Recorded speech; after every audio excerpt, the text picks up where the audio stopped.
አብይ ገዳይ ነው። አብይ ገዳይ ነው። አትፍሩ። አብይ ገዳይ ነው። ሰይጣን ነው። እንደውም አብይ ሰይጣን ነው። ቋረጥ ገደላችሁ እኮ 366 ቀን በመግደል ላይ እኮ ነው ያላችሁ። እስቲ ምን አተረፋችሁ?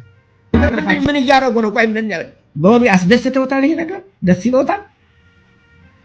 የእህቶች ተቆራርጦ መሞት ያስደስተውታል? የህፃናት ተበጣጥሶ መሞት ያስደስተውታል? የእናቶች ጥቁር ለብሶ እንደዚያ የእናቶች ጸሎት ነው እኔን ያዘኝ ያሉት ያ ነገር ያስደስተውታል? እርግጠኛ ነዎት ያንን ነገር ቃልዎትን ለመቀበል ያስደስተውታል? የነዚህ ህፃናት ሞት እንደዚያ ያስደስተውታል? አይ ነው አውቃለሁ። ያንን ካገኘ ደግሞ ምንም ነገር እንደማትናገር አውቃቸዋለሁ። ምክንያቱም እዚህ ቀደም አይቻቸዋለሁ። ዶክተር ብርሃኑ እኛ ጋር እኮ ሲፎክሩ ነበር የዛሬ ስንት ዓመት። አሁን ድምጻቸው የጠፋው ለምንድን ነው? ሰው ስላልተገደለ? አንድ አርሶ አደር የማይበልጥ መንግስት ነው። በመጨረሻም ከቀናት ዝምታ በኋላ የተደበቀው እውነት ይፋ መውጣት ጀምሯል። በኢትዮጵያ ምድር በየቀኑ የሚፈሰው የንጹሃን ደምና የሚሰማው የለቅሶ ድምጽ ማቆሚያ ያጣ ይመስላል። በተለይም በቅርቡ በምስራቅ አርሲ ዞን በተለያዩ ወረዳዎች በንጹሃን የኢትዮጵያ ኦርቶዶክስ ተዋሕዶ ቤተክርስቲያን ምዕመናን ላይ የተፈጸመው አሰቃቂ ጥቃት መላ ሀገር በከፍተኛ ድንጋጤ ውስጥ ጥሏል። እውነት በአርሲ ምን ተከሰተ? ከመንግስት መግለጫዎች ጀርባ የተደበቀው እውነታ ምንድን ነው? ዛሬ የዜና ላፍታ ልዩ ዘገባ ይህንን ጉዳይ በጥልቀት ይመረምራል። ይሄ እንትናችን ሆኗል፣ ብሔራችን ሆኗል። 3000 ዘመን ታሪክ አለን እንላለን። 3000 ቀርቶ 50 ዓመት ታሪክም ያለን አንመስልም።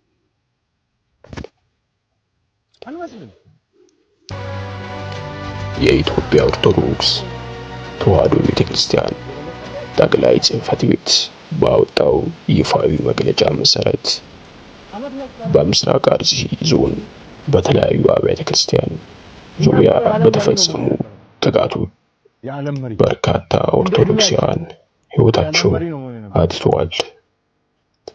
ነገሩን ይበልጥ አሳዛኝ የሚያደርገው ግን በጥቃቱ ሰለባ የሆኑት ወገኖቻችን ማንነት ነው።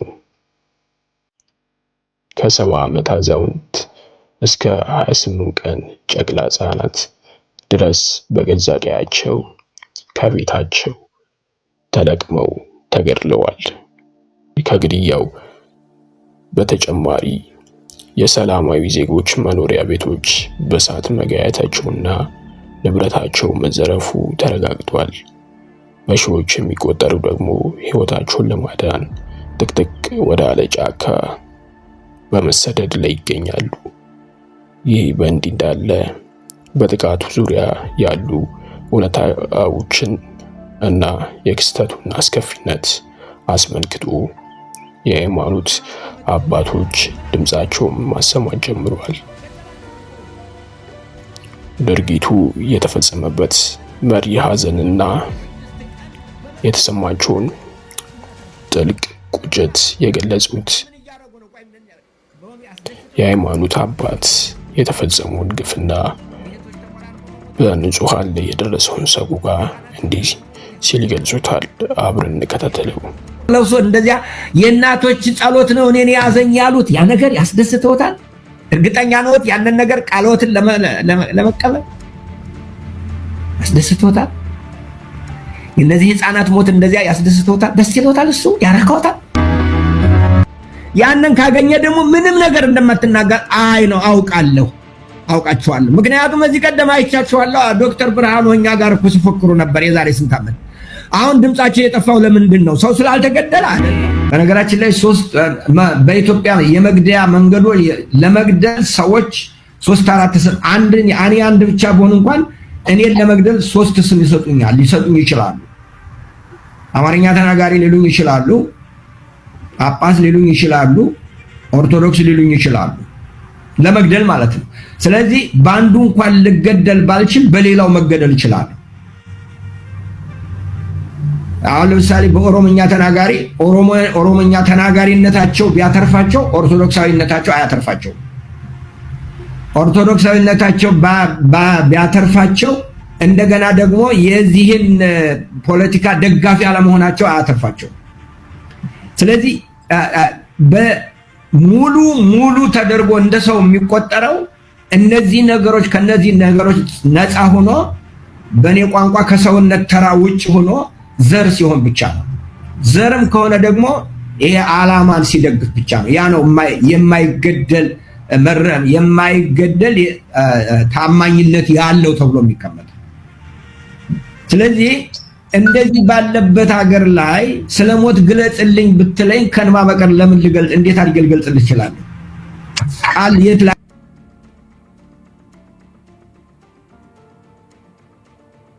አገኝልህ እችላለሁ? እንደውም በቀደም አንድ ቦታ ላይ ገሎ የማይደክም ስርዓት ተገሎ የማያልቅ ህዝብ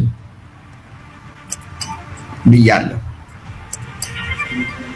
እና በዚህ ጊዜ እንዴት አድርገህ ልትገልጸው ትችላለህ? እንዴት አድርገህ እነዚህን ሰዎች እንዴት አድርገህ ልትገልጻቸው ትችላለህ?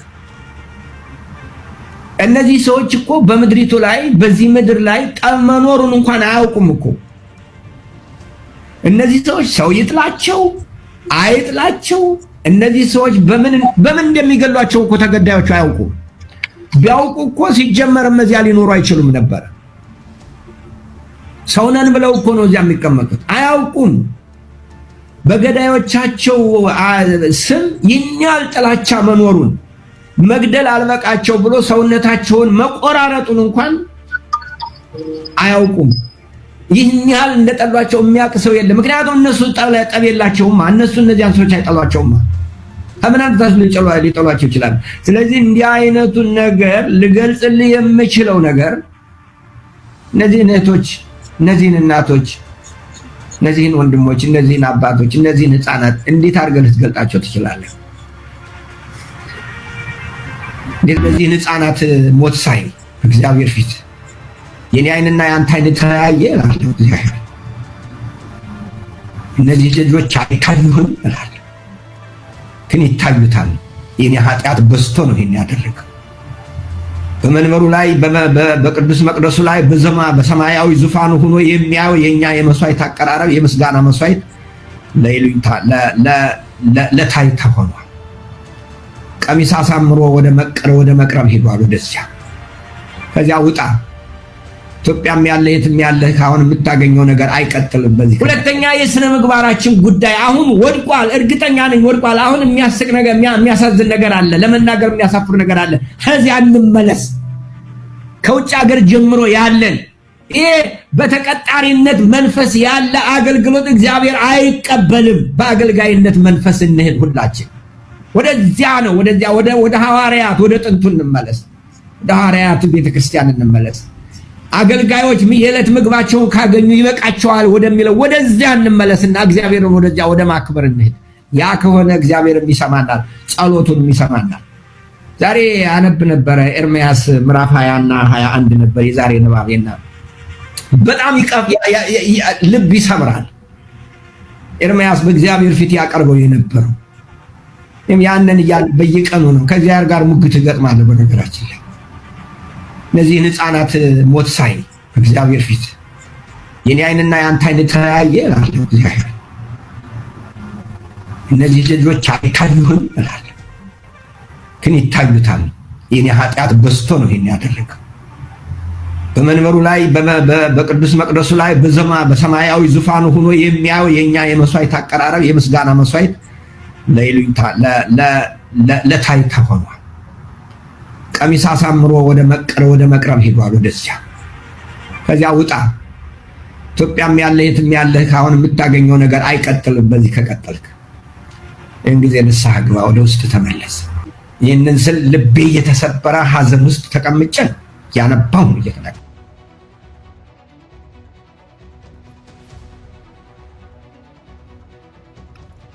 ይህ በአርሲ ምድር የተፈጸመው አሰቃቂ ድርጊት በሀገር ውስጥ ብቻ ሳይሆን በውጭ ሀገር በሚኖሩ ኢትዮጵያውያን ዘንድም ከፍተኛ ቁጣ ቀስቅሷል።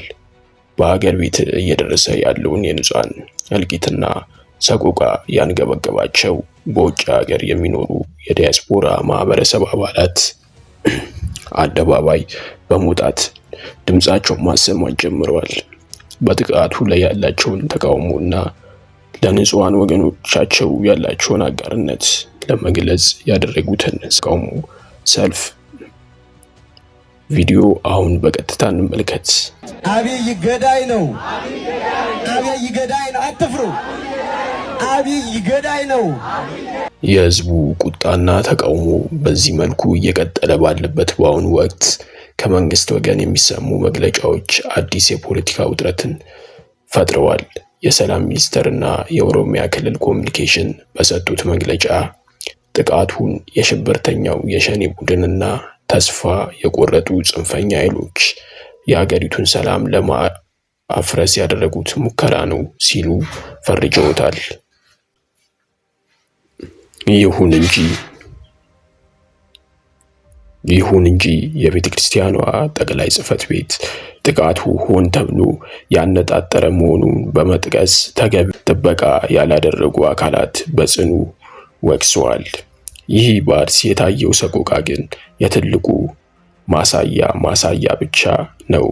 ዛሬ ላይ በኢትዮጵያ በተለያዩ ክልሎች የሚታየው አለመረጋጋት፣ የሰላማዊ ዜጎች መታገት እና የመፈናቀል ቁጥር መጨመር ሀገሪቱ አስፈሪ ደረጃ ላይ አድርሷታል።